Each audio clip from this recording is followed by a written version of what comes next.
Okay, so we are going to get started. For everyone who logged on, thank you so much.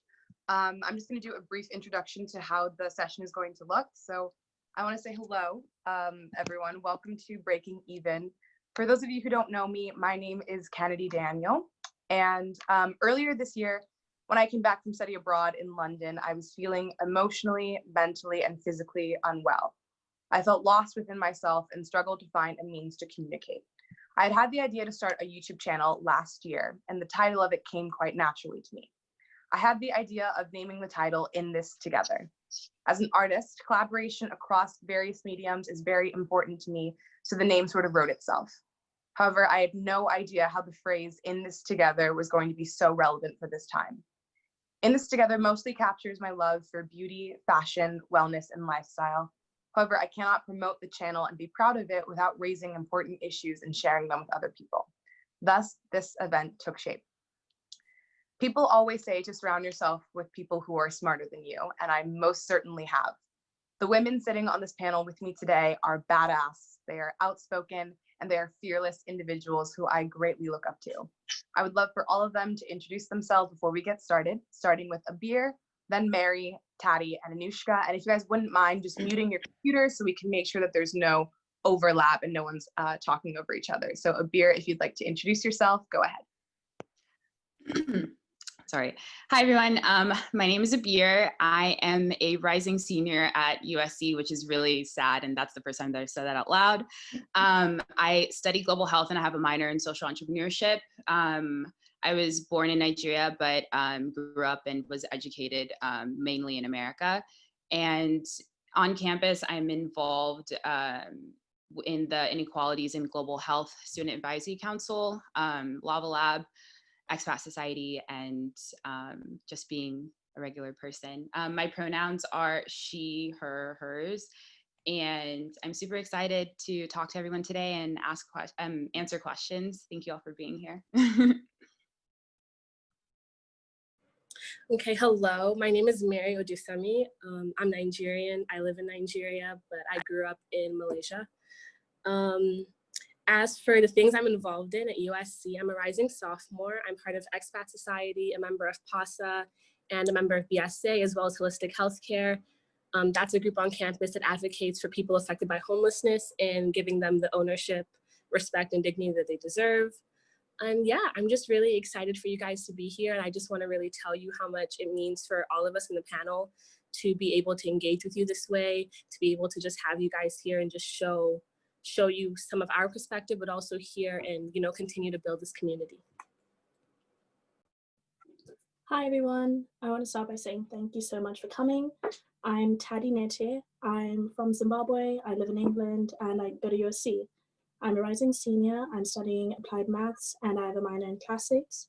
I am involved with Expat Society, undergraduate student government, Society of Women in Law, and Novus Think Tank. Awesome. My name is Anushka and I'm a rising senior at USC studying communication. On campus, I'm involved in Greek life and some other clubs, but I'm also the co-founder of Gen Zine, which is a publication dedicated to addressing contemporary issues through the eyes of Generation Z. At Gen Zine, we provide a space for members of Gen Z to share their concerns and opinions on issues that ignite them, and by encouraging deep and critical thought about the world, we hope to educate and inspire action. And so thank you, Kennedy, for hosting this, and thank you all for being here. I'm honored to be included in this space where we can channel our anger into a productive conversation that we can all learn and grow from together. And I go by she, her, hers. Perfect. So we're just going to jump right into things. Before we begin, I'm going to state a couple disclaimers just so we can all be on the same page. The first one being, we do not have all of the answers to the questions that we've gotten. All of the questions you guys submitted were so thoughtful, but we are only 5 voices within a larger movement, so we can only speak for our personal experiences and our opinions. And we also promise to lead this conversation with empathy and honesty. I am largely against cancel culture. So we are not planning on outing anyone. We're not planning on making people feel bad. We're really just here to inspire conversations so that you can take this piece of wisdom and put it into the rest of your lives. And then the last thing is to head over to my YouTube channel, In This Together, as well as the Gen Zine. There will be 2 articles posted by myself and Abir on the Gen Zine. And then my YouTube channel is going to have the recorded version of this talk. So now that we got that all out of the way, I want to thank you guys again for being here. The first thing we're going to start off with is we're going to throw the first topic to Abir. We got so many questions and so many topics, so I sort of tried to condense them all. The first one is going to tackle 2 different things that I think sort of coincide with one another. The first one being the idea that racism exists on a spectrum. And from that idea, we're also going to talk about the burden that non-Black individuals put on their Black friends. And before Abir answers that, I also want to say that throughout this talk, we're going to be referring to people as non-Black individuals as opposed to just white. I feel like a lot of the times the argument is white versus Black or Black versus white, and that's not entirely true. I want to make sure that each nationality and each race feels like they have skin in the game, and making sure that Black individuals feel safe all around the world. So we will be referring to people as non-Black individuals. And Abir, if you would like to take it away, please do so.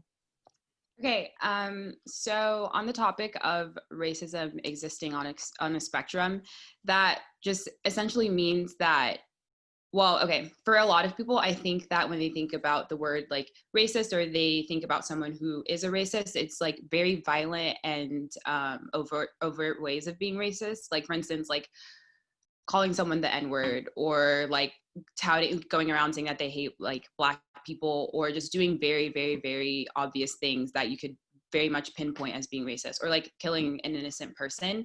But I think the issue is a lot more complex, and it's almost like an onion in the sense that you have to continuously be peeling layers. And all of us sitting here, because we're human beings that have grown up in society, we all have different levels of internalized racism within us. And it kind of varies throughout, I suppose, like your exposure to different cultures, or different ways in which you might be saying microaggressions, or different ways in which you might just be so like engrossed in your privilege that you might not understand that certain things that you're doing contribute to the larger issue of institutionalized racism.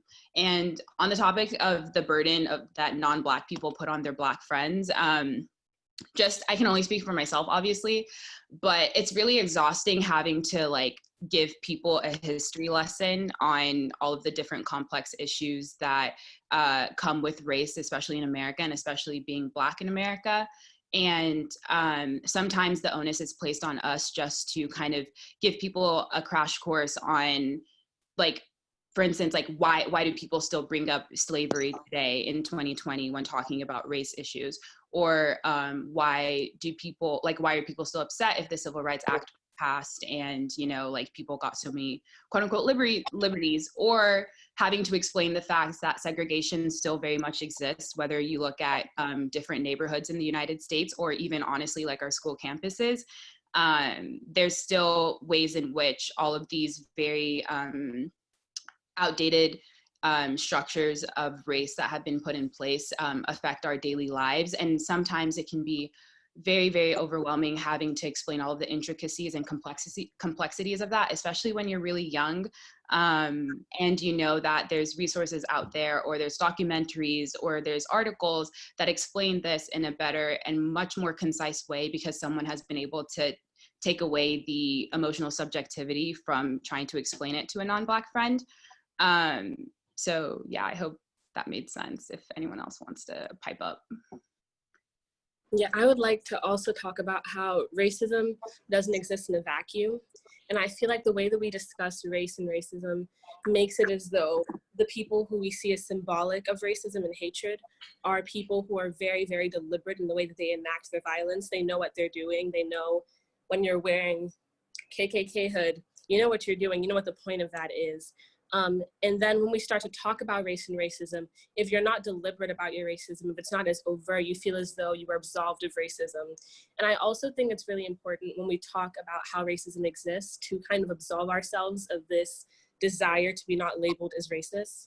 Because when we do that, we really focus more so on how we're perceived rather than how we affect and impact others, and creating this kind of identity based upon not being racist rather than creating an identity based upon caring about other people is really at the heart of why we see that this discussion lacks a lot of really essential humanity. And again, going with why racism isn't in a vacuum, we are conditioned by society in everything that we do. As much as we like to believe we're individuals, and we have our own agency, which is why all of you are here talking about trying to develop your own agency. You also are people who've grown up with your parents, with your family members, with your friends, in whatever country you've lived in, ingesting whatever media you've looked at, what books you read. All of these things are not free of racism and racist ideologies. They're subliminal. They're ways that we are conditioned to be racist. And in the same way that in this discussion, talking about Black people, I may not be a racist. In another discussion, to some extent, I may practice racism. And that's something that I have to be accountable for. And that's something that I would like to invite all of you to also think about. Hopping off of what Mary said about being conditioned by your parents and generations, I think that it's something to be really aware of, that especially in light of these times, change is not going to happen in 2 days. Change is not going to be seen just from the riots and the protests. It is something that requires generations of reparenting implicit and explicit biases, and being so conscious with how you approach every conversation, and in being so intentional about it, and pulling seats up to the table in every way possible, and just feeling empathy and compassion for those around you, and using your power to fight for the equality and liberation for other people. It's not something that has an easy solution, because it takes place in so many ways, and it's a really long, hard uphill battle. But it's really inspiring to see so many of you come out here to engage in this conversation today. Yeah. Perfect. Sort of going off the idea of that Mary was saying, that we have so many things that are embedded into our family lives, into our friendships. What can we do to help educate people of the older generation, as well as our family members who might be resistant to change about the Black Lives Matter movement, or resistant to their own inherent racisms? What is a way in which we can employ those conversations so that they're productive and not hostile? And anyone can jump in with this question, anyone from the panel.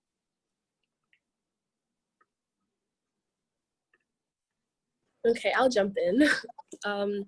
I feel like when it comes to addressing our parents' racism, I think it's really easy to kind of look at how difficult it is and think about how hard it is to confront someone who has authority over you to some extent, especially depending on what culture you're in. I feel like if you're in a Western culture, that might be something you're more comfortable with, but especially as someone who's Nigerian, I feel like respecting your parents is a really big thing that I've been conditioned to do, and I love that. But you don't have to be disrespectful about approaching your family members. The same way that if your mother or your father was talking negatively about a friend of yours, you know, nicely and respectfully tell them, hey, maybe you don't want to say that, or you don't completely know that. You can say the same thing about racism. When your parent says, oh, da-da-da-da, and there's like, you know, just those people, you can be like, hey, Dad, I've noticed you tend to say those people a lot. What do you mean by that? Sometimes what do you mean by that is a really, really powerful question, because it makes people engage with themselves without making you feel hostile or making them feel attacked. Yeah, most definitely. I think going off of that is we are all at the age where we should be able to have these more mature conversations with our parents, and it kind of is maybe requires bravery, or you're in a safe environment depending on your relationship with your parents. But being able to have these conversations with people who have seen a lot more of the world than we have, I think could shed perspective on a more personal history as well. So I think it's worth having it, whether it's a hard conversation or an easy one with your parents.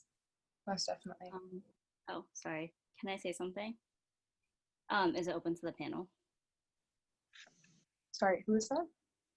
Oh, hi. Yeah, right now we're actually not opening up to audience members yet, but I totally appreciate you chiming in. We're going to have a point at the end where we can kind of contribute. Oh, okay. Sorry. No worries. I appreciate it. No worries. So the next question that we're going to be diving into is, and I'm going to direct this question at Taddy. How can I, as a non-Black ally, act while not overshadowing Black voices and experiences? Where is the boundary between helpful and hypocritical? Okay, that's a very good question. And I feel like a lot of people have been wondering how to approach the topic of being an ally, especially now when allyship is much needed. I think the first thing is that you need to stand up for what's right, regardless of like where you are, who you're around. I know it's a very difficult thing, especially I think it's easier to be an ally around, let's say, Black people, because there's people there that you're like, oh, I'm fighting directly for this person and I can like justify my views. But, you know, you need to speak to your non-Black friends. When it's an all non-Black group, you should call out your friends to say the N-word when they're singing. You should, you know, point out people's biases, you know, whether it's awkward or not. And I think it's important to use your privilege to amplify specifically Black voices. So when you're posting things, when you are sharing things, make sure it's things that are directly linked to the movement, things that are made by Black people for the pro-Black movement. And I think the most important thing out of all of this is you need to realize that, like, while it is difficult for you to maybe be brave and courageous and speak about these things, and it is difficult for you to really know what to say and, you know, be vulnerable enough to admit when you don't know, it's not about you. Like, it's much more difficult to be living with these things daily as a Black person than it is for you to just ask a question or point out someone's inherent biases or racism. So I think that is the most important thing, is remember it's not about you. And, you know, it's better to just, you need to just try. Like, I think that's the thing, you just need to be trying. And it's not about you being this like perfect, you know, I'm not racist, because everyone has their biases and you can't really escape some of those things, but it's about actively trying to undo those things. It's about actively being anti-racist.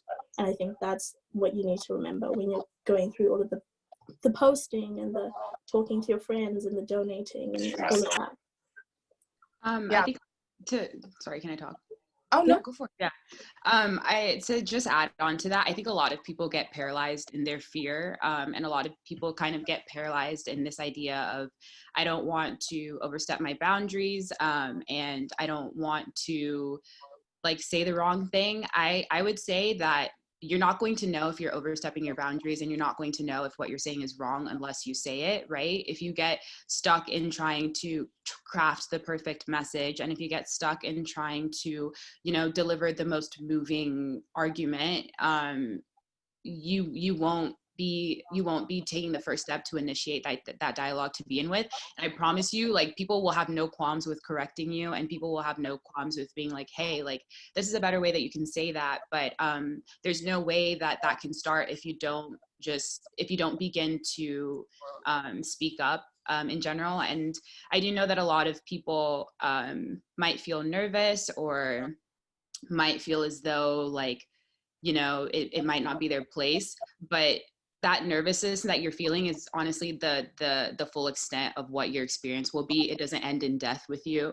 It doesn't end in like deep institutionalized oppression for you. So like, your nervousness is totally fine, because you'll get over it eventually.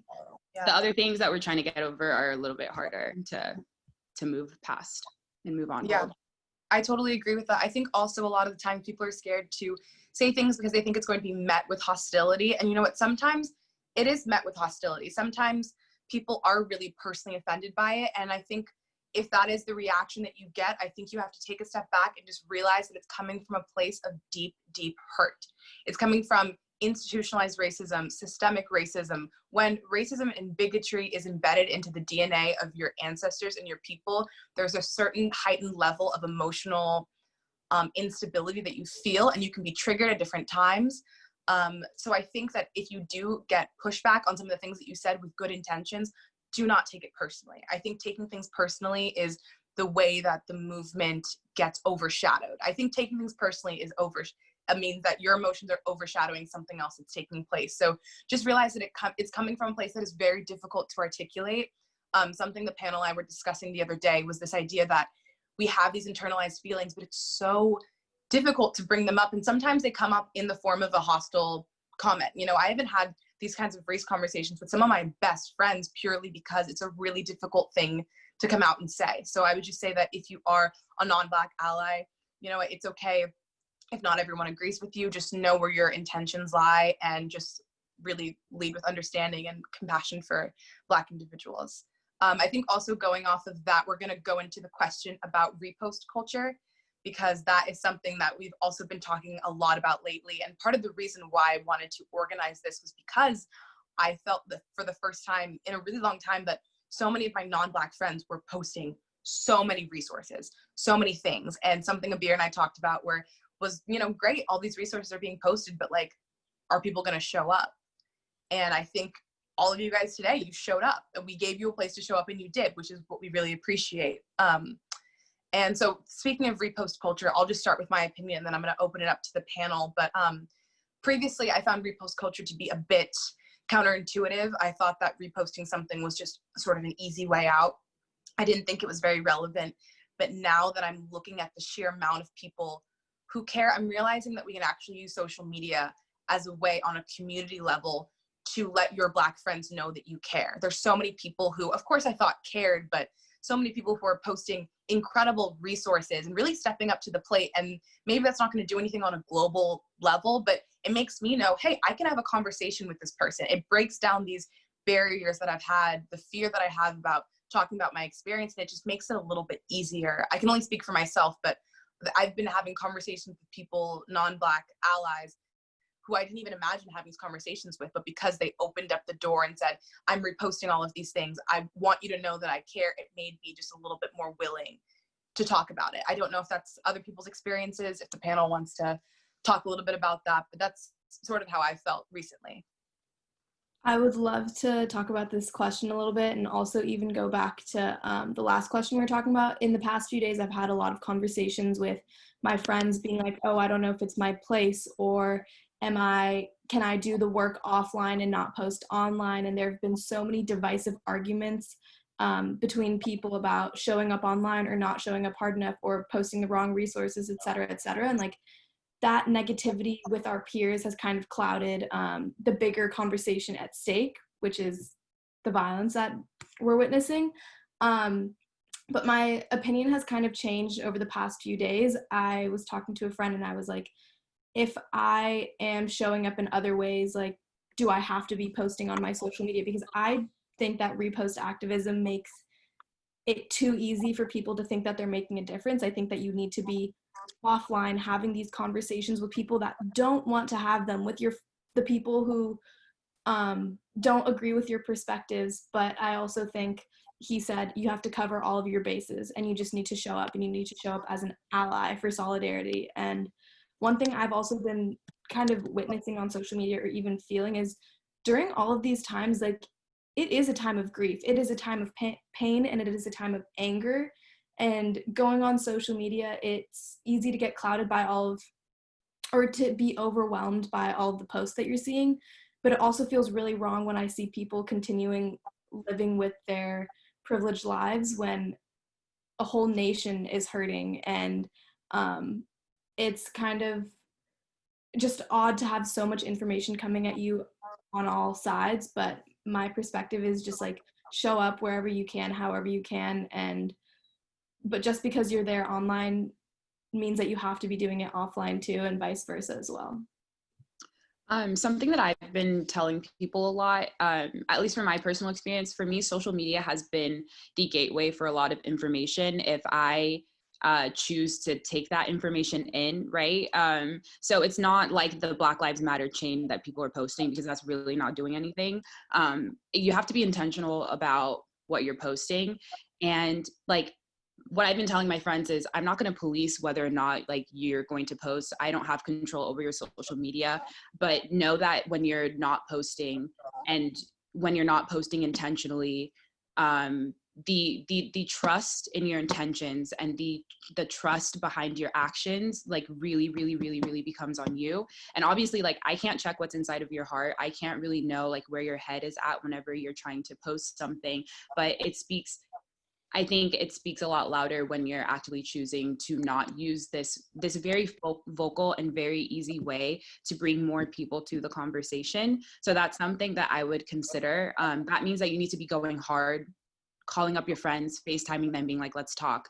Like, I know that you don't have anything else to do. Like, let's talk about this. What are you thinking about this? Like, I read this thing, like, what do you think about that? You know, if you're choosing to opt out of the like social media realm, and if you think that that's really not for you, then take whatever knowledge that you're compiling and think about it critically, and then go back and have these conversations. It doesn't end with you just donating some money and being like, that's it, racism is done for the year. Like, the conversations are continuous. They have to be continuous. We can't get complacent. You can't be like, I'm so tired of talking about race. Like, I promise you, I'm exhausted talking about race. Like, what I want to be thinking about is nothing to do with what I look like and the fact that there's a target on my back, but I have to anyway. So you guys are going to have to start doing that as well, because it takes the burden. It lifts the burden away from us a bit. Yeah, most definitely. I think that people really like to say that, sort of as a way of combating a Black person's opinion. People like to say, well, Black people are so obsessed with race. It's like, to be honest, I don't really think about it that much. It's that I'm confronted with it. And so it becomes this burden that I carry just because other people amplify it so much. So I think that's something to keep in mind as well when we're talking about racial issues. Just know that it's not necessarily our MO to host things like this. Like, even though this is incredible, I shouldn't have to, if that makes sense. And I'm happy to do it, and we're all happy to be here. But you know, I think a huge part of this is shifting perspective. So rather, if someone in your class brings up a racial issue and you think, oh my gosh, why are they making this about race? We're only talking about money. We're only talking about politics. Unfortunately, that person is probably experienced in their life that money, politics, economic status, everything has to do with race. And maybe that's not something that you recognize in your own life, but just realize that for some people, it's not an option to think about or to not think about. Are we good with this question? Would we like to move on, panelists? Okay. So let's talk about, I know that we got a lot of questions about navigating conversations, and I think that that's where this conversation was shifting. So if any of the panelists want to talk about any tips on really how to navigate and initiate a conversation about racial issues in a classroom setting, in a friend setting. I know a lot of times people are reluctant to bring things up because it carries a lot of baggage with it, but I do think these conversations are important.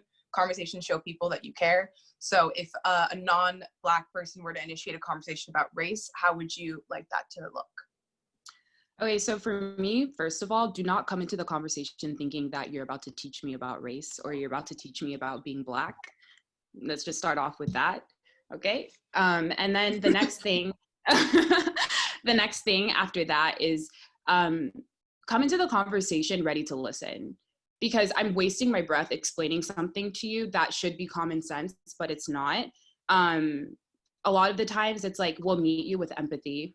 We'll definitely meet you with understanding. We'll understand that like, you probably don't get it and that's fine, but you just know that before you can even really form an opinion, you should listen to the other person first. Because as I'm talking to people, sometimes I can get really frustrated because while I'm trying to explain something to them, it's almost like they're trying to preach to me about my own experience and about my own issue. And that would make me feel as though like I need to shut down because this person isn't doing it for the right reasons. They're not doing it with the intention to learn, and they're not doing it with the intention to like carry this knowledge with them and expand and let it grow. I also say that like, I've gotten a lot of people that come to me and they're like, oh, like, I don't want to ask XYZ because I feel like it's a stupid question. To be honest, ask it anyway. Like, if you're curious, that means that there's a deficit in your learning, right? And there's a gap in your knowledge. So ask it anyway. Like, don't be afraid to think. Don't think that it's stupid. If it's Googleable, for the love of God, please Google it. But you know, if it's like pretty niche and you think that it's kind of a dumb question, but you really want to ask anyway, then you should definitely do it. And back it up with like your own literature, back it up with articles written by Black people, or back it up with books written by Black people.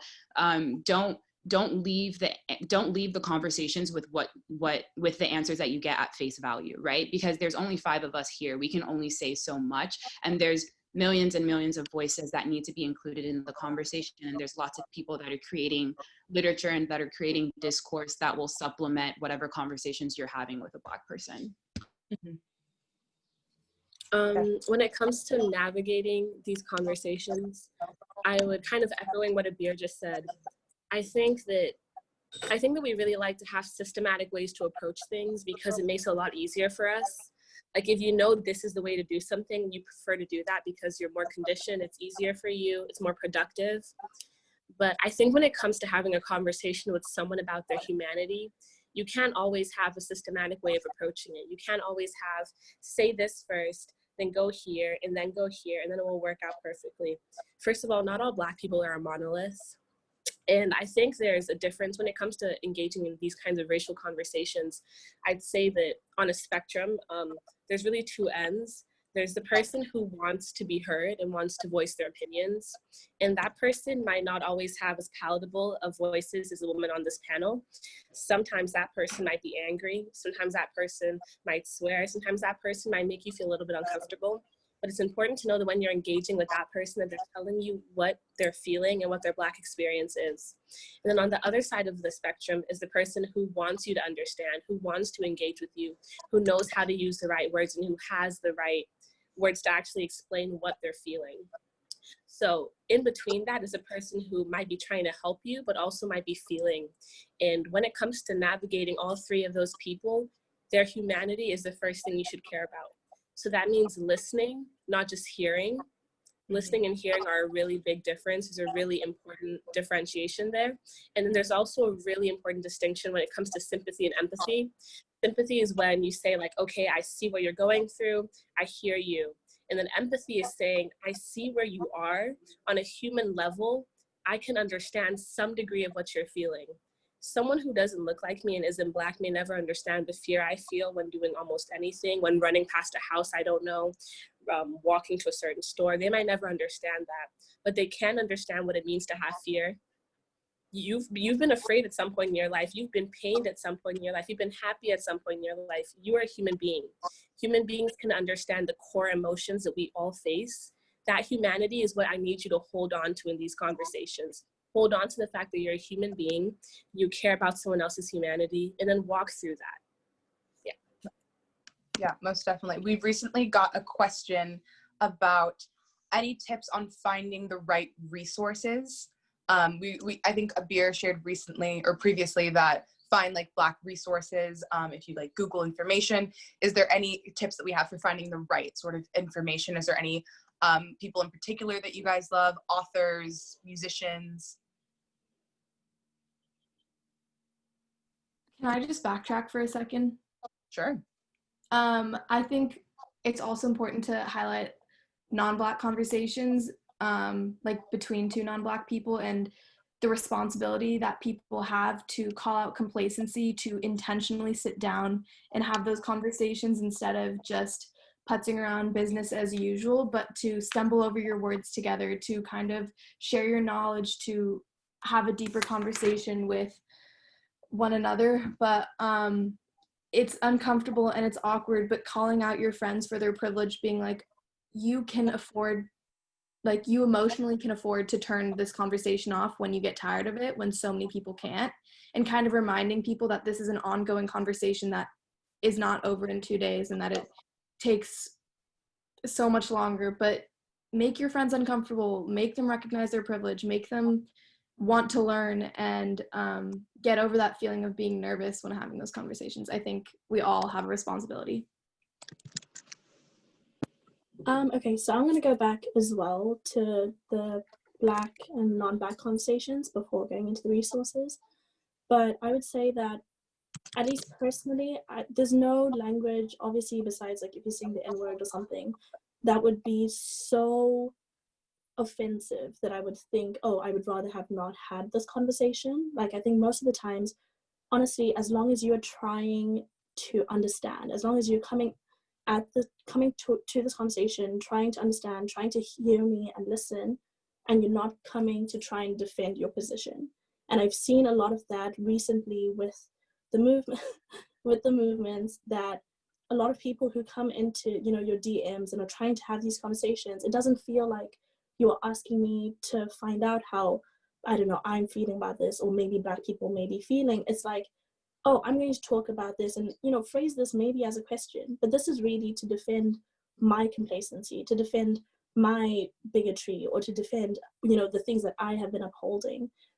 So I think you need to come at it with an open mind and be trying to learn something, not trying to teach me something.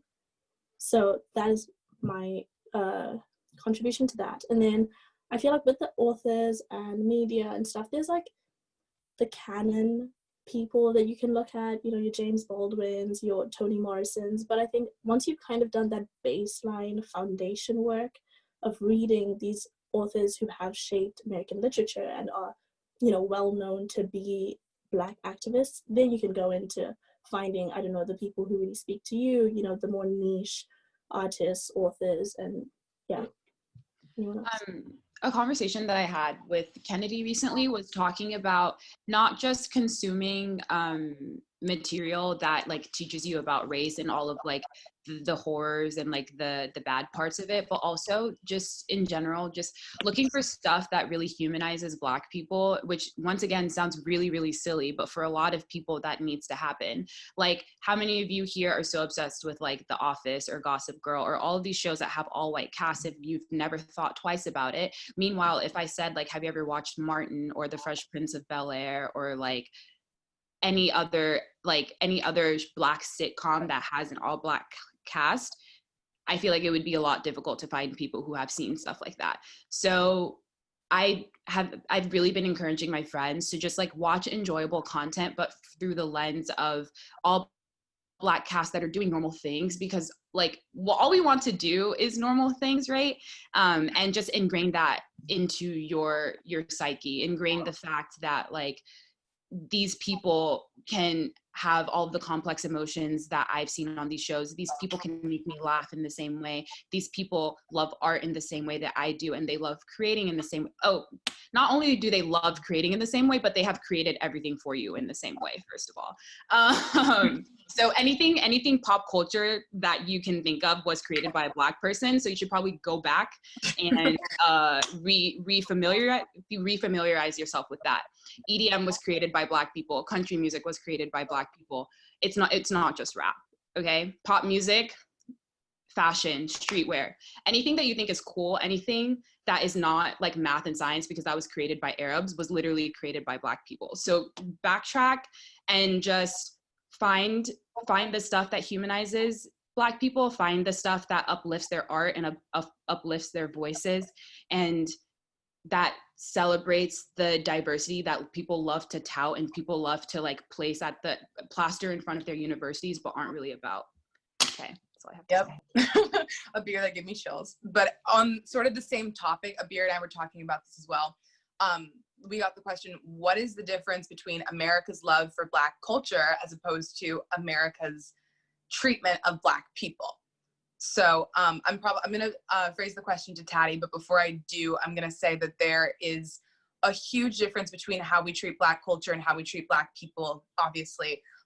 You know, myself and all of us on the panel, we go to a predominantly white institution, and there's so many people that we go to school with who idealize Kanye West and will do anything for Beyonce, yet and still when the Black Lives Matter movement is like, do you want to protest with us? They're like, nah. Like, you know, and Beer says this all the time. She's like, you have to show up. You can't enjoy one thing and not do something else. If you really think about it, it's completely counterintuitive. If you listen to Don't Touch My Hair by Solange, why do you think that you're entitled to that music, but also not entitled to sticking up for the people that maybe wrote the music that changed your life? I personally think that a non-Black individual should most definitely consume and enjoy Black art because it is everything. It's everywhere. If you look around your room, look at the clothes that you wear. Like, it was most likely created by a Black person or thought of by a Black person. So I think in the argument of should people engage in Black culture, most definitely. It's almost inescapable. I love when people say that they love Solange and they love Beyonce. That's all amazing, but you have to do the work to back it up, in my opinion. So, Taddy, do you want to add anything else to this question, to this response? Yeah, sure. So I hope I phrased this well, but when it comes to Black culture and, you know, Black things or things that are made by Black people versus, you know, actual Black bodies, Black people, I think the difference is that somehow, and I don't know how this happens, but somehow it seems like when things are being made by Black people, art, music, fashion, whatever, because I think oftentimes the credit is not given to that Black person, it's easy to consume the art and not see that connection, right? Like, I think, you know, let's say some of the power with various movements in the past where it's like, for example, like Me Too. It started with like actresses that we all loved and we liked their work. So it's like you felt the pain because you knew that, you know, I've consumed this person's art and to some extent you kind of care about them as a person. So it was easy to identify with the pain and, you know, work for the movement. But it's like with Black people, somehow that just doesn't translate. Like people can be simultaneously consuming Kanye West music, Beyonce, Solange, but at the same time, they're singing the N-word throughout all those songs. And it's like, how does that, I don't know how that really happens, but it does happen. And at the same time, I think there's a sort of like tokenism that happens with Black celebrities and certain Black people as well. Like, I mean, I've spoken to, you know, various people on this panel about this, where it's like somehow when this good art is made or this great thing is done by a Black person, you don't consider them really Black anymore because you associate Blackness with so many negative stereotypes and, you know, associations that you're like, oh, there's no way that Beyonce could be Black. You know, she's great. She's so cool. Like she's all these things that you don't associate with the average Black person. So I think that's the thing where it's like, it's weird because it does happen, but it shouldn't happen. Like all these people that are doing great things are Black, and they're, you know, it's kind of ties in with Abir's thing of like, you should consume media with Black people just being happy, doing normal things to sort of like make that like click for you, that Black people are really just people who are capable of like hurting and creating and doing all the same things. So when you see that, oh, okay, this is a Black issue, so it's a Beyonce issue too. You love Beyonce so much, it's your issue too. Like, do you know what I mean? So I hope that made sense, but those are my thoughts. That I made wanted to add in, oh, sorry. Oh no, I wanted go to for it. add in one more thing with like when it comes to how we consume Blackness, because I think aside from like fashion and media, when we hear about like things like, oh, the history of jazz started with Black people or EDM started with Black people, because it feels like it was so far in the past, we almost are like, okay, I get why like we never saw that Black people started this, like I understand that history now. But another thing I'd like to really highlight is how we consume Blackness and how it's cool. Mm-hmm. And I think the main way that we do that is through our idolization of Black men. So let's talk about it. Let's talk about how we love Black And Black athletes. women too. Black women too. That's a separate thing. That's a I'll separate take thing. that one. I'll take that one. When it comes to, I'm gonna dabble on that, but I'll give it to you, Abir. How we idolize Black men. So I know so many people of all different races and backgrounds who felt personally touched when Kobe Bryant passed away, and who are so passionate about basketball players on X team or soccer players on X team and all this great stuff, and have Black male friends who they unintentionally kind of use as pawns and kind of mess around with, and who are very appreciative of having Black men be cool. And because Black men are so-called cool, it's easy to be friends with Black men and kind of forget their humanity sometimes while we're trying to praise their coolness. Sorry, whoever that is, would you mind muting? Izzy? Sorry, love. Would you mind muting? Thank you. And that's something that's really interesting when you compare that to how we consume these certain things on Black women. Mm-hmm. For example, how Black women are constantly kind of treated as the most disrespected group in America. And honestly, I dare say I bring that into the rest of the world, and how we engage with our discussions when talking about Black women, and how features that were on Black women have now been used on racially ambiguous women, women of all different backgrounds, and how it's suddenly praised when we look at Kylie Jenner's, how it's praised when we look at Kim Kardashian's, how it's praised when we look at a bunch of people. But then when we look at it on people who look like me, suddenly there's a discrepancy in how we analyze, and we don't find that cool. And that is also part of culture. Features are part of culture. Your dating preference is part of culture. The way that we engage with Black women and don't have Black female friends because we're not as cool as Black men, that is also part of culture. And that's not to say don't have your Black male friends. That's not to say that, you know, if you are not crazy about Black women in terms of dating, that you're a racist. but it is to say that we should think about why we see certain elements of Blackness cool on either non-Black people like Kylie Jenner, or why we only see them cool on Black men when they're things that we find entertaining, such as sports, music, and rapping. Yeah. Yeah, that's an amazing point. And I think it brings us into another topic that someone raised. It's why the argument, I don't see color, isn't productive. And I'll honestly start with this one. I think no one is necessarily asking for you to not see someone's color. In my opinion, the color of my skin is a lifeline to my parents. It's a lifeline to my grandparents who I never got to meet. It's a lifeline to all of these people who care about me. And when you look at me, I would really like for you to see my color, my race. And I'm not just like an ambiguous human being walking around, but I think you need to analyze how my race might make you act towards me. That's the important part. And that's a you problem. That's not a me problem. I'm over here being my happy Black self with my happy Black parents. And we're, just happily in Black together. But that's not our issue. The issue is to really examine what within you and what within your subconscious is making you treat this Black individual different from an Asian individual, different from a white individual, different from anyone. And I think that we all do this. We all sort of see an identity of a person, and we shift, we code switch, we do certain things completely consciously, subconsciously, that make us act differently. But I think the real part of I don't see color, I don't think it's very productive, because if you look at the world is beautiful because of the colors, because I can be best friends with someone who's darker than me and someone who's lighter than me, and we can love each other. I don't think that's the problem. I think the problem is the internalized racism and internalized bigotry that makes you think that I should be treated differently than my white counterpart. So Kennedy gave a lot of abstract, so I'm going to give you like concrete examples. When you're walking down the street, and when you're walking down the street and then like you see like a Black man like approaching you, and then you suddenly, your body language closes in on yourself. Like whether that's you holding your stuff closer, whether that's you putting your hand in your pocket subconsciously, whether that's you just kind of like doing whatever you have to do to protect yourself, where does that come from? You have to question, wait, why am I doing that?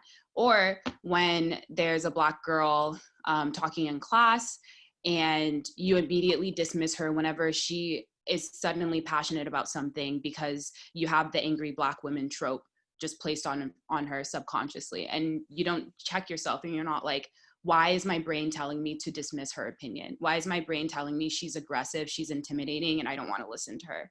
Because if it was literally anyone else of any different race, you'd be like, wow, she's so confident. Wow, she's so well-spoken. Wow, like I really love what she has to say.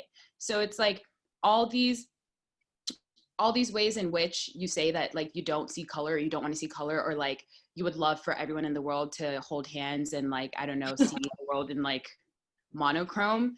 Beautiful, beautiful, beautiful, so idealistic, but there's concrete differences within every single space and every single facet of race that we definitely have to recognize. And it's offensive, frankly, for you to come to someone and be like, wow, why can't we just all be equal? Like, why can't we just all like do this? Like, trust me, we're the first ones to know that we want to be equal, and we're the first ones to know that we don't want to waste our time talking about this anymore.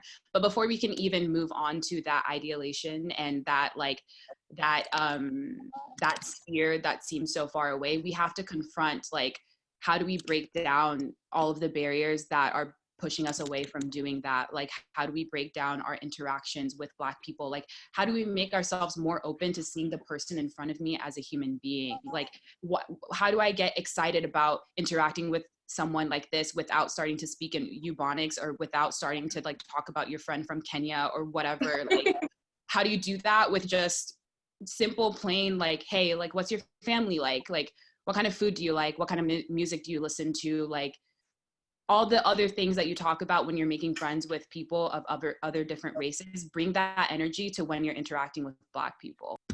Mm-hmm. Amazing. Are we good with this question, panelists?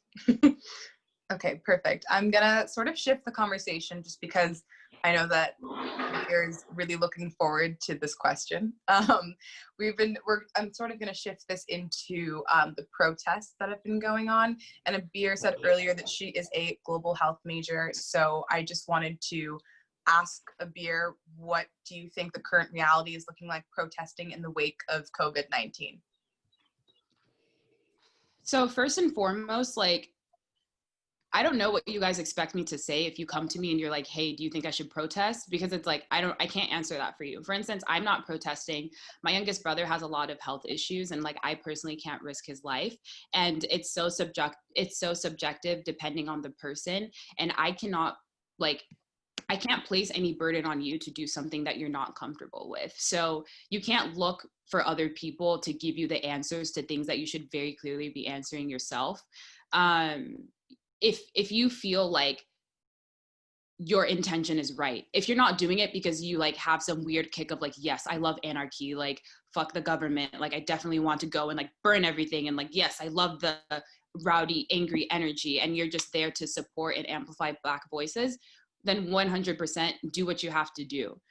But if your intentions are more for like, they're self-serving and you want to go back and tell people I went to a protest, or you want to go back and tell people like, oh my God, like I got to do this really crazy thing, or like I confronted the police, stay at home, go read a book, go watch When They See Us on Netflix, do something that's actually going to be more productive for you and your brain cells than going out and minimizing Black voices. People have asked me, how can I be safe if I choose to, if I've gone through the moral checklist and I have the right intentions to protest? As much as possible, mask up, wear gloves. People have been talking about like bringing soaked towels with milk if they can. A lot of the protests have been starting peacefully, and agitation between like officers inciting anger and the protesters makes things become a little more violent. Do what you can, like don't pull out your phone and start recording, because that's not what you're there for. Like you're there for a specific purpose, okay? Like how can you be sitting here and amplifying the message and really saying what you're supposed to say if you're just like too busy like recording on your phone? It's all good. We don't need to see it. We know what a protest looks like. In terms of how does the protest fit in relation with COVID and health, this is what I'm going to say. Nobody wants to get up and get out of their house and go and risk their lives even more. But people are so frustrated. People are so fed up. Like it has to seem ridiculous to all of you, the fact that we're in a literal pandemic right now and people still have to bust their butts and go outside and protest about something that is so ridiculous. So before people start talking about like, what do you think about the riots? Should people be rioting? Should people be looting? Like, honestly, your opinion in that space is not important. It's not valid. It really does not need to be, it doesn't need to be injected into the conversation. Because I can't tell another Black person how to feel, talk less. You definitely can't tell another Black person how to feel about this and how they should be navigating the protesting space. If you feel as though protesting is what sits right with you and your moral compass, then go out and do it.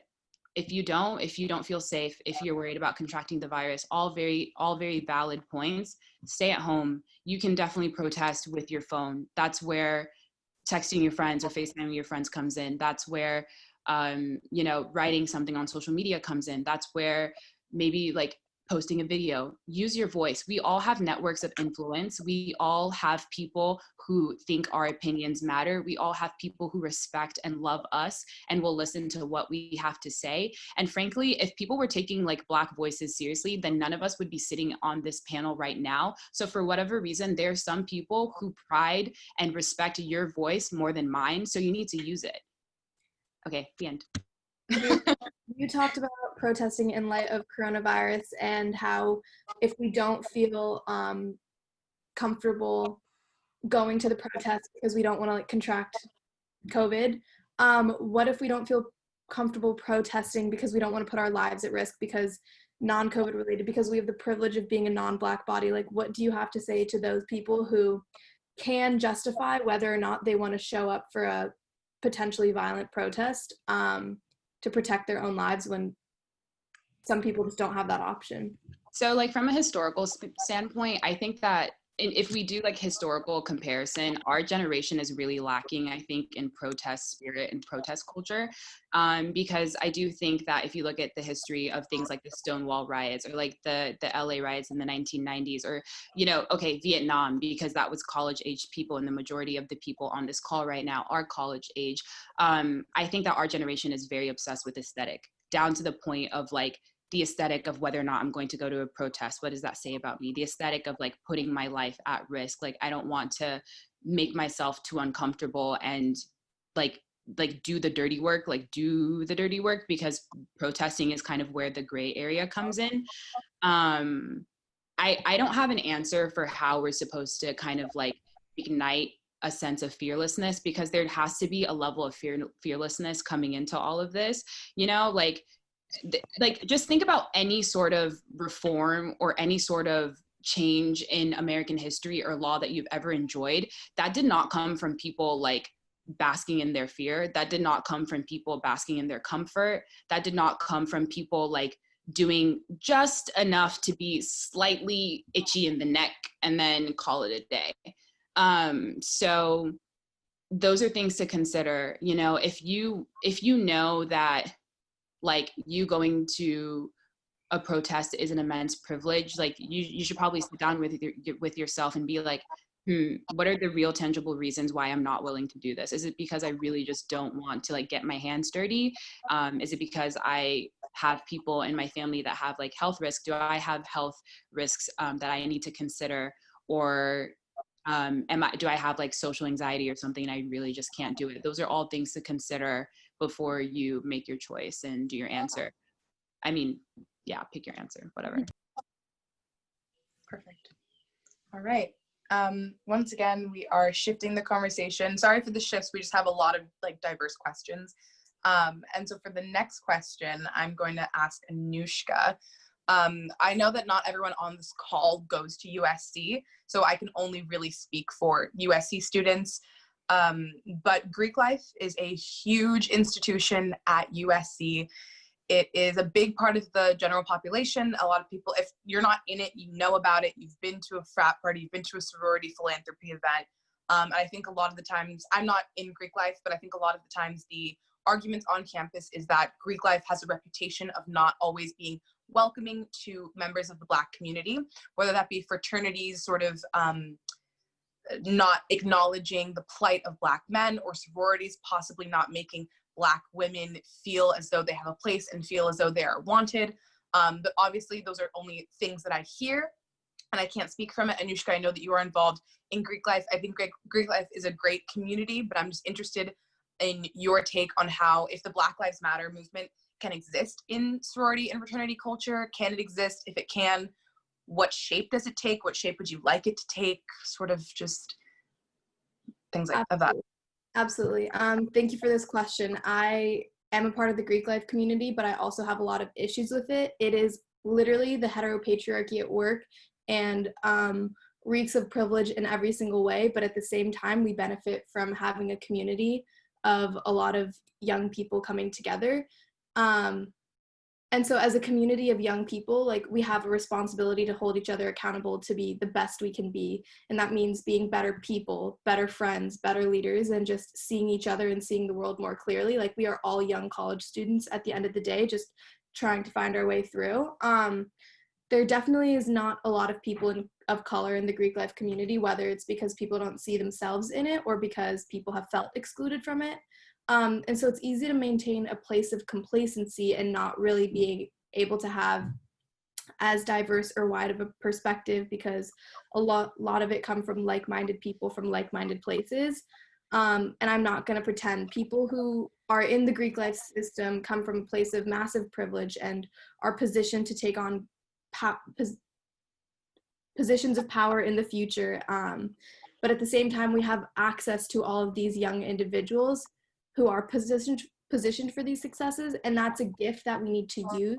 Mm-hmm. And everything that we've been talking about today, like, it takes intention, it takes these like really hard conversations that are gonna be so uncomfortable for so many people, but like, all chapters have a duty to engage in these conversations, and there's a lot of existing problems within the Greek life community that need to be addressed.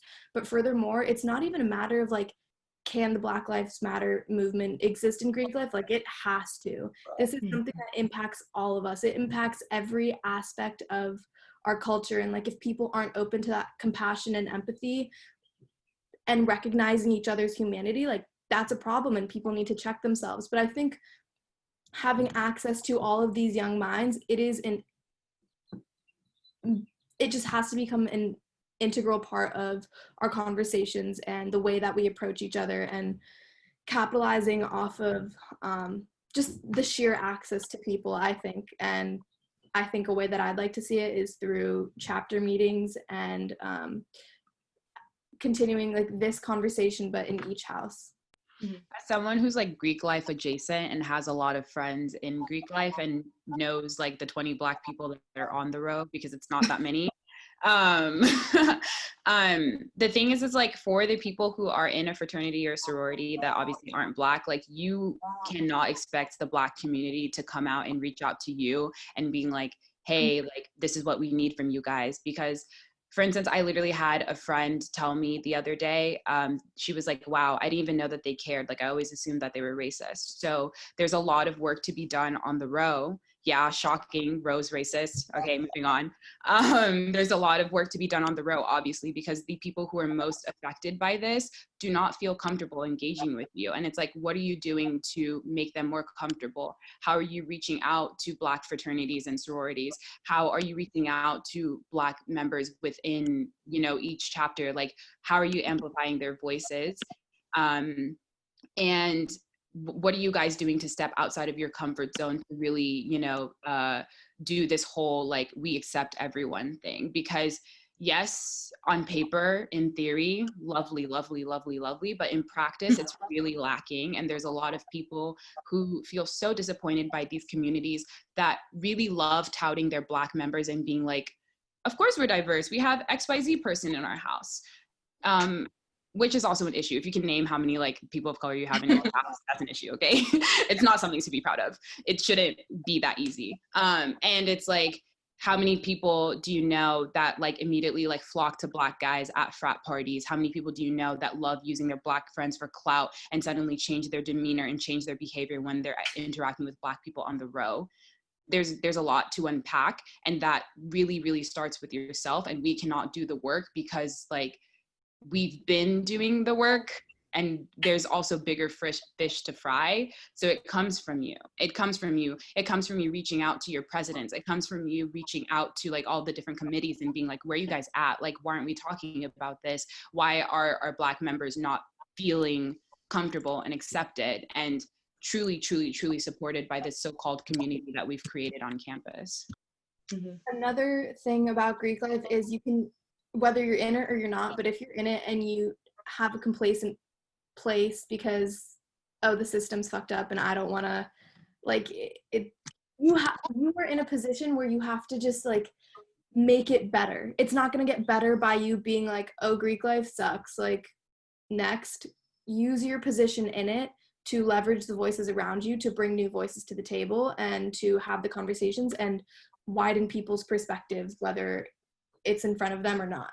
And we all have a duty to make every single community that we're a part of better, and Greek life is just one of them. There are many. Yeah, most definitely. The next question is actually very similar to Greek life. It's PWI education. PWI stands for predominantly white institution, and USC is most certainly that. So obviously we're just speaking about the USC campus student life, but a lot of the times I find it, and it also overlaps, I think, with Greek life, a lot of times I find it really worrisome and troublesome that a lot of non-Black people do not feel the need to go out of their way to diversify their friend group. I think a lot of people are complacent in their friend groups, just looking just like them. And that's okay. If the majority of your friends and your family look like you, that's natural. Most of the people around you are going to echo your background, what you look like, how you go about the world. But I think that there's a problem on PWIs with people not wanting to go out of their comfort zone, people not wanting to listen to the opinions of other members of the community that are Black. So I think, Mary, if you want to talk about your experience on a PWI and anything that you think maybe could help integrate the student body population to make it so that we're all listening to each other as opposed to just sitting next to each other in class and not engaging with one another? Mhm. I feel like, well, first of all, talking about PWIs, I think it's important to note that I didn't go to a non-PWI high school because I think that severely shifts my perspective on PWIs. I went to a very predominantly white boarding school, which I have a lot of love for. There's some people on the chat here, so hey guys, I appreciate it.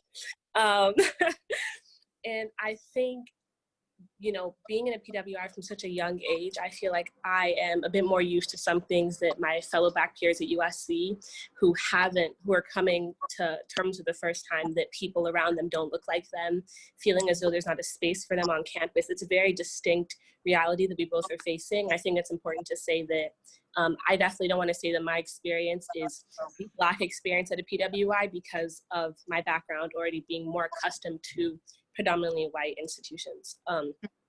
So when it comes to how I think USC and colleges in general, because I really don't think USC is this radical exception, I think especially because it is a quote unquote liberal college and a liberal university in LA of all cities, I think that it is surprising to see how much non-Black ideology can really manifest within our campus. And I think that the most distinct way that I see that is through the segregation of friend groups and how much there really does feel as though there's a whole different USC. Like, it's really surprising to me to see how much it feels as though my white peers are going to a whole different university than I am. And that really has to deal with how we engage with one another. And I think it's easy to say that, you know, people should just talk to people who don't look like them. It's that easy. But sometimes it can be hard to do that, especially when we have spaces like BSA that can be a really big safe space for some people. And I'm not saying that Greek life is like the BSA for white people, but I would say that that's a similar community for some other people. And I think it has to deal more with recognizing that the structure of USC is one that has really enabled a certain group of people to really be there, to feel comfortable there, to thrive there, to form different kinds of extracurriculars and communities there. And because the percentage of people who look like me is around 4% in USC specifically, it's really important to make sure that if you aren't someone who looks like me, that you do reach out, that you do try and make that engagement, that you do feel comfortable recognizing that that person who doesn't look like you in your STEM lab might actually need a lab partner, because people can self-segregate when it comes to things that actually really do matter, especially as a STEM major. It can be hard when study groups tend to shy away from people who look like me, and when you see that all the non-Black people in the class are very quick to join each other, and you can kind of be left out. So I think going back to like preschool or kindergarten, when we learn to be nice to people and to share, when you see that someone who doesn't look like you, who is already not reflected in the space that they have to inhabit, that they've worked really, really hard to inhabit, reach out to that person. Recognize that that person might not always be left alone because they're weird or because they're odd, or maybe because people who look like you don't realize that that Black person is not intimidating. Yeah. That isn't to say that you should go around and just like be like spotting out like Black people and being like, all right, yes, you need to be my friend. Like, obviously, like those interactions need to be as organic as they can be. And I really think that that does just come from talking to people in classes or talking to people in your clubs, like beyond a superficial level. Like I said earlier, like ask people about like where they're from, ask people about the things that they like, and like find the common connections between the two of you that you would do for literally any other person. And if they're not, you know, if they're like stark differences, don't shy away from those differences. Like try and talk about them if you can, if you feel like the person would be receptive to that, because I think that that's really where the people that we surround ourselves with can really help us in terms of like broadening our worldview and broadening our perspective and making this natural. Yeah, I think I would add that you also need to understand that there are very few Black people at USC. Like, I mean, maybe 800 out of 20,000 undergraduates. So if it's really just a numbers issue, you can't expect, like, I don't know, every Black person to come up to you and make that first move. Like, we really shouldn't have to. Like, there's already so much on our plates. Like, it's not at the top of our agendas. But it's like, when you do interact with Black people, like, just interact with Black people like people. You don't need to mention your friend from Kenya every time you speak to an African person, or, you know, just weird microaggressions like that. Like, I think you just need to approach it as if you're talking to any other person, and you may get along, you may not. Like, you don't have to be friends with all the Black people on campus, like we aren't, but, you know, it's really just about whether you click or not. You need to at least be open to the idea that you guys might have a lot in common and have more to be friends about than not. So we're approaching our last question. How should we go about confronting the non-Black people in our lives when they do not actively state their alliance with the Black Lives Matter movement? And I'll open this up to the panel, whoever would like to start with it. Okay, sorry, I'm talking again. When it comes to this issue, I feel like it's really important because a lot of our discussion thus far has been really grounded in America.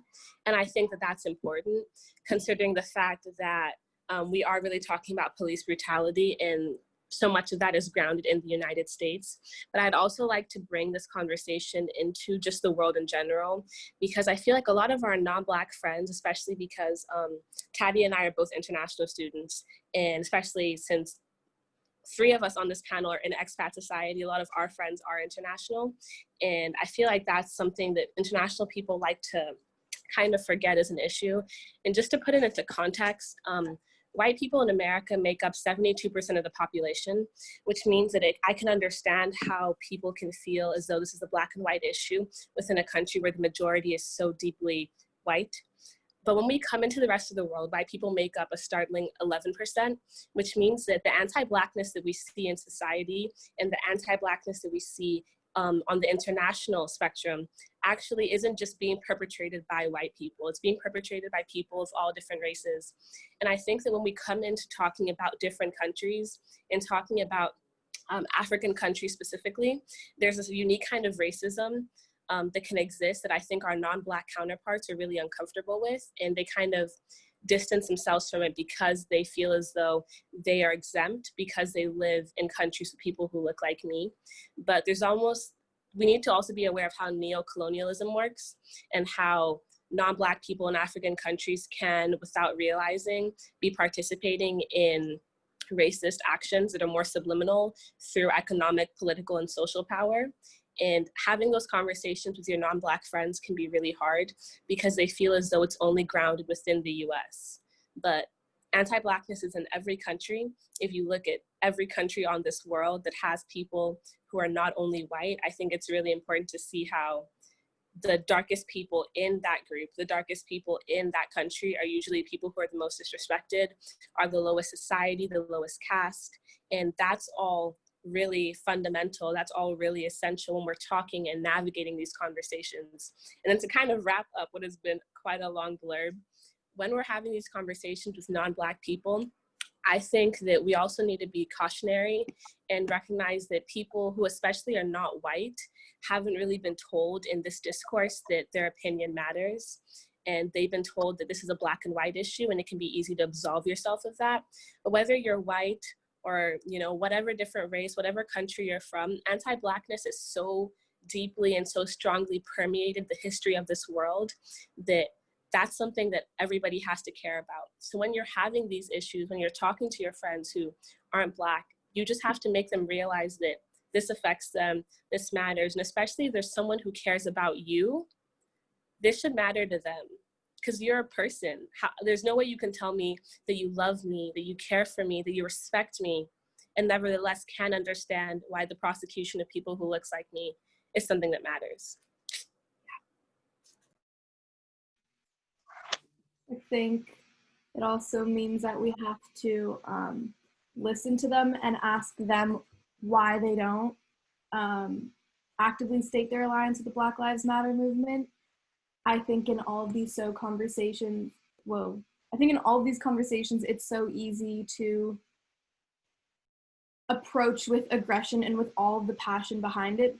But what we've seen over the past hundreds of years is that a one-sided conversation is not effective. And so being able to listen to them with as much compassion and empathy that you wanted to be treated with too, so that we can work on having a productive, safe conversation for both sides so that we can all actively state our alliance with the Black Lives Matter movement instead of being afraid of it.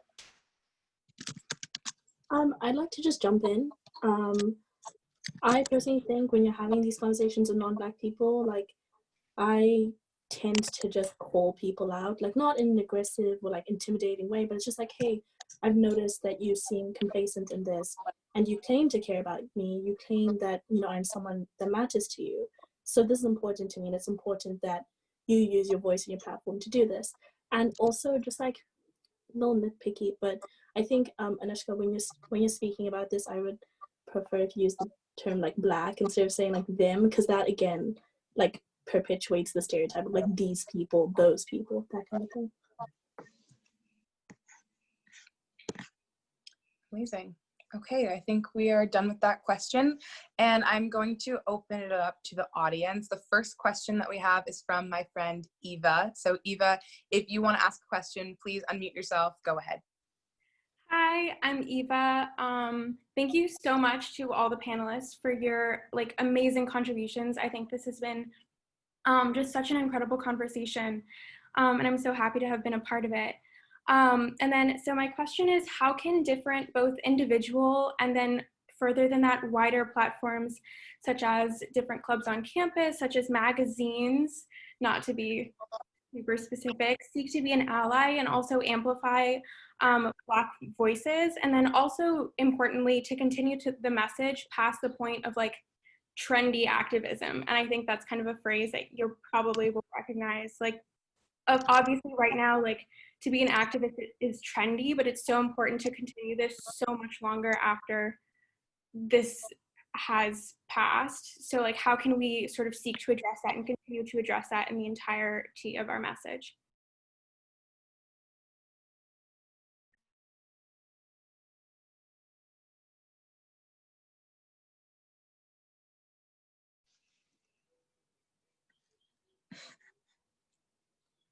Do any of you guys want to answer that question?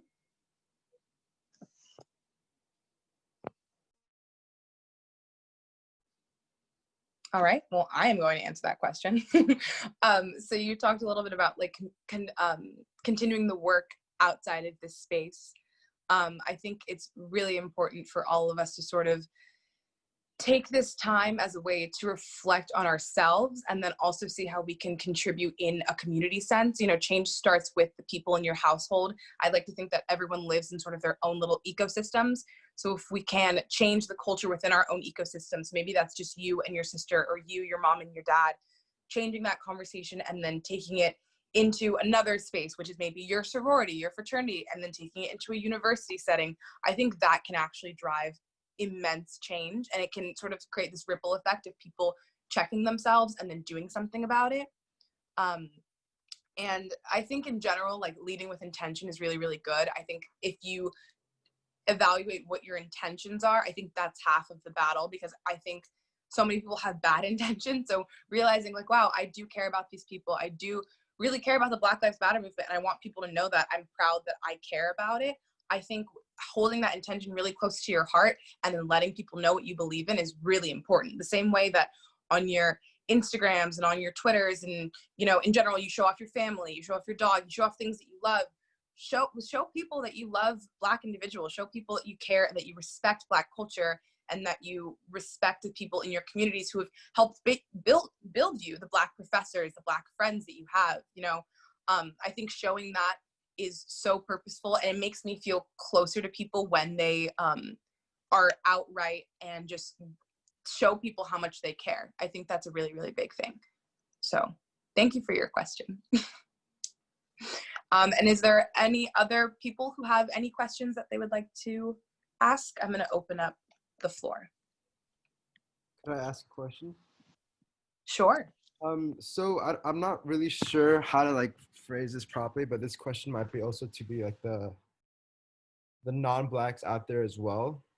So coming from an international school, I grew up in Shanghai, and then we didn't have like a lot of Black people there as well, but there was a lot of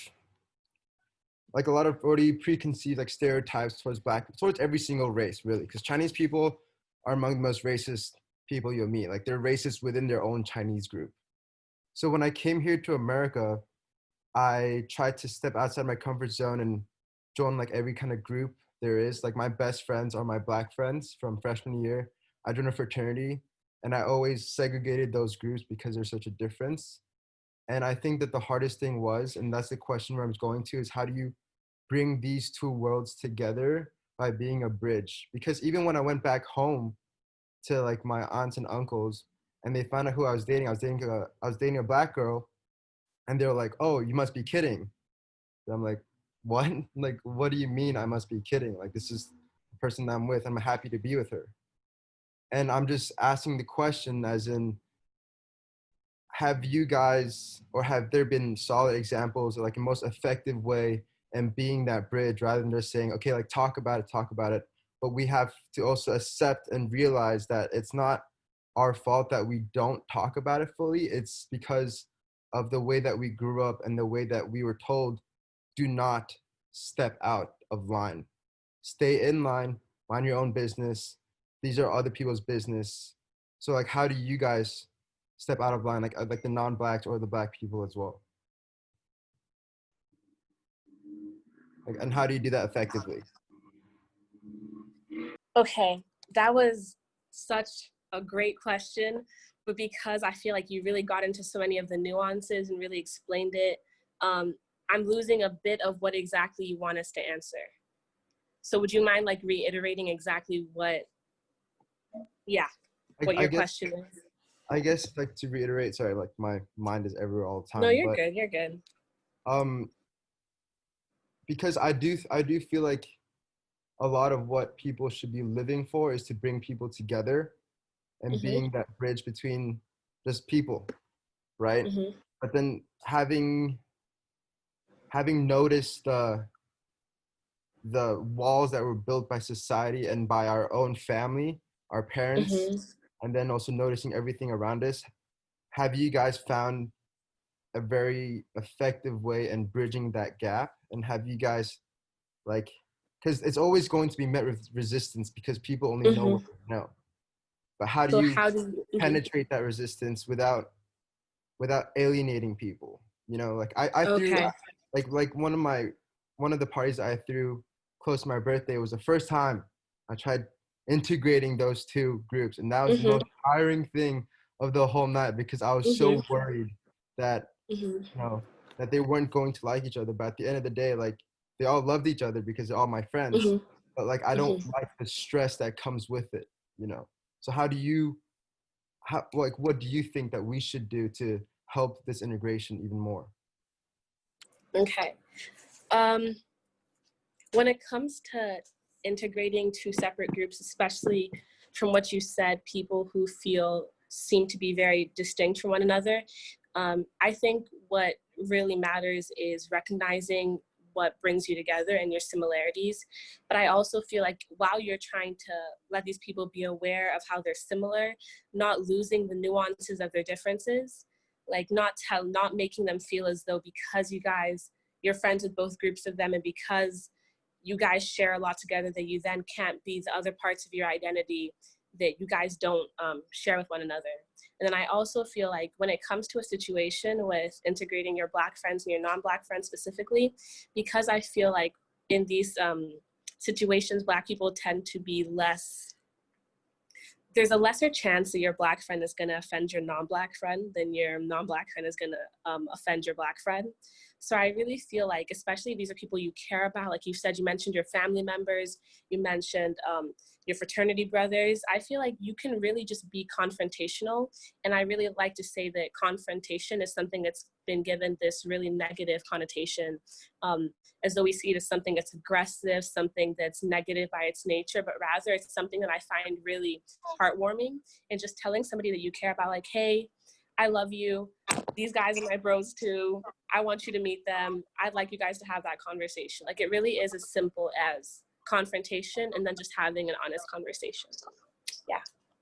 Thank you. I think one of the, like what you said about confrontation, like one of the things that really stop people in their tracks when they say some shit about like who I was dating or my friends, I'm like, why is that wrong? Like, what's up? and then for them to try to explain that, it's kind of funny. Then they start stuttering and look awkward, but I don't know. That's just like the way that I try to fight back against it. Definitely. Thank you for asking. Yeah, that was a wonderful question. Thank you so much for asking. I think we maybe have time for two more questions. Would anyone like to ask a question? Is it open for comments too, or not? Sure, go for it. Okay. Well, my name's Noah. You guys did a fantastic job. I felt like it was a little bit necessary for me to speak a little, as being one of the only people of color like in this whole thing. I thought it was very interesting how most of you women of color had the same perspective on the solution for, integration and how to approach non-Black people. But, sometimes I feel like there are struggles in the actual Black community with connecting with each other through the same issue. I felt like some of the things that were said weren't always objective, but I also was wondering why. I feel like I'm on the spot now that I put myself on the spot, right? But I was just wondering why do you choose to only have Black women or women of color represent this panel rather than integrating it with another Black male or people of other races to communicate different perspectives on the same topic? We actually really tried to get boys to come, or like the boys that we know to come. In terms of Black males, a lot of them are really exhausted right now and tired of talking about these issues. Sure. And also, I think that guys tend to be, I guess, a little less like emotionally invested in stuff like this than girls do, and they're a lot better about like taking time to like step away and being like, okay, like I'm not going to be super vocal, or I'm not going to like go out of my way to really like place my opinions. But yeah, we did try to get guys on. Okay, cool. I mean, like I can definitely agree with that. Like I've become a bit desensitized to situations like this, and I feel like that makes me upset in myself because I should be doing more than just like shaking my head, sighing, and then feeling upset for weeks about something that will just happen again and again and again, regardless of a particular protest or something like that, because that ensues more chaos with people who don't want to support a cause, and it's just very difficult. Well, thank you guys for answering my question. Yeah, no problem. I think that's a very valid question. I think the reason that I didn't initially incorporate other people of different racial backgrounds was because a lot of the questions I saw and the things being reposted on social media sort of felt like we really needed a Black voice. And while I think that this is a collective initiative, it's a collective movement, and I think the voices of everyone is important. I just think that for this particular space in time, I thought that it'd be really poignant to just talk to members of the Black community. Also, a lot of people that I know who might have tuned in or might have commented really don't have access to speaking with Black women, and maybe this is their first time really engaging in like a intellectual conversation about the experience of Black people. And of course, there's only 5 of us, we can only speak for ourselves, but I think it's very rare do you see a space of just all Black women sort of talking about what's taking place. So sure. Well, thank you. Yeah, no problem. Thank you. And I think with that, we are going to close the floor. I am so happy that you all logged on to chat with us. It really warms my heart. There's so many of you guys. I think at a certain point there was like 156 people, even though I thought that this could only hold like 100 people. If you're interested in this conversation and you want people to see it, I'm going to be posting it on my YouTube channel. So be sure to subscribe, follow all of the panelists on Instagram, follow the Gen Zine on Instagram. And thank you guys so much for tuning in. Be safe if you are protesting.